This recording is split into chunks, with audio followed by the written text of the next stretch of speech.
అందరికీ నమస్కారం. 'కోయ్ కోయ్' అనే పాట గురించి మాట్లాడదామని వచ్చిన ఈరోజు. 'కోయ్ కోయ్' అనే సాంగు ఒక క్రిస్టియన్ సాంగ్ కాబట్టే కదా మీరు అంతలా ఉన్న దాన్ని ఫేమస్ చేసి ట్రోల్ చేస్తే ఎంత గలీజ్గా దాన్ని ట్రోల్ చేస్తున్నారంటే అంత గలీజ్గా ట్రోల్ చేస్తున్నారు. ఎందుకంటే అది ఒక క్రిస్టియన్ పాడిన పాట కాబట్టి. అదే ఒక హిందువు కానీ, ఒక ముస్లింలు కానీ, ఇతర మతాల వాళ్ళు కానీ ఒక పాటను పాడితే మీరు ఆ పాటని అదే విధంగా ట్రోల్ చేస్తారా? చెప్పండి. చేయరు. ఎందుకంటే మనోళ్ళు ఎమ్మటే రియాక్ట్ అవుతారు.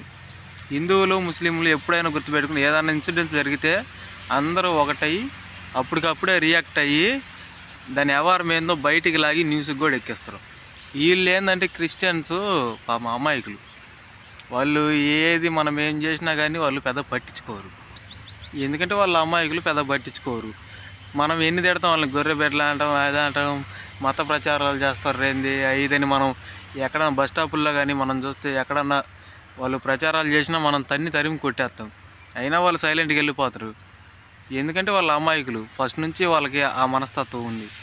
అది ఒకరిని తక్కువ చేసి చూడటం అనేది అందరూ మనుషులే, అందరూ సమానమే. కానీ కర్మ అనేది ఒకటి ఉంటుంది. అది తప్పకుండా ఎవరిని వదలదు. తప్పు వాళ్ళు చేసినా మనం చేసినా ఖచ్చితంగా అది జరిగి తీరుద్ది. ఆ కర్మ అనుభవిక తప్పదు ఎవరైనా సరే. అర్థమవుతుందా? ఒకరిని కించపరచటం వల్ల వచ్చే అంత ఆనందం దానికి 10 మనకు బాధ కలిగించే విధంగా దేవుడు ఖచ్చితంగా ఏర్పాటు చేస్తాడు. అది